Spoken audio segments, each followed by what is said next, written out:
નમસ્કાર ખેડૂત મિત્રો, રમેશભાઈ પરમાર. આપણે આજે ઊભા છે લાકોદરા ગામની અંદર, કરજણ તાલુકાનું. અને આ તમે જોઈ રહ્યા છો તુવેરનો પ્લોટ છે. તો તમે જોઈ રાખશો અઢળક ફ્લાવરિંગ તમે જોઈ શકો છો કે દરેક બ્રાન્ચીસ પર આજે ફાલ જ ફાલ. આખા પ્લોટની અંદર તમે જોઈ શકો છો કે જબરજસ્ત ફ્લાવરિંગ લાગ્યું છે અને પ્લોટ એકદમ લીલોછમ બગીચા જેવો. તો આપણે જાણીશું કે આમાં શું ટ્રીટમેન્ટ કરવાથી આજે બેનિફિટ મળ્યો છે. તો આપણે ખેડૂત સાથે મુલાકાત કરીશું. નમસ્કાર. નમસ્કાર. કયું ગામ તમારું? લાકોદરા. નામ તમારું? પ્રકાશભાઈ ગોહિલ.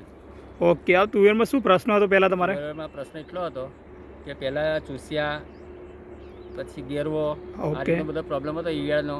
હા. અત્યારે એ બધો પ્રોબ્લેમ સોલ્વ થઈ ગયો ઓકે. અને એક ફાલ મેં પહેલાં વહેલી લીધો છે અને આ બીજા વખતનો બીજી ફાલ આવી ગયો છે. પહેલા ફાલમાં તમારે કેટલું પ્રોડક્શન નીકળ્યું? પ્રોડક્શન કમસે કમ 1,10,000 થયું છે એક વીંગું. એક વીંગામાંથી 1,10,000ની લીલી તુવેર તમારે વેચીને આપી. વેચીને આપી છે. હા. અને ત્યાર પછીનું આ તમારે આ નવો ફાલ તૈયાર થઈ ગયો છે. હા, બીજી વાર. ખેડૂત મિત્રો, આ બીજો ફાલ પણ તૈયાર થઈ ગયો છે. તમે જોઈ શકો છો આ લાઈવ પ્લોટ છે અને ફ્લાવરિંગ અઢળક લાગેલું છે. લીલોછમ બગીચા જેવો પ્લોટ છે.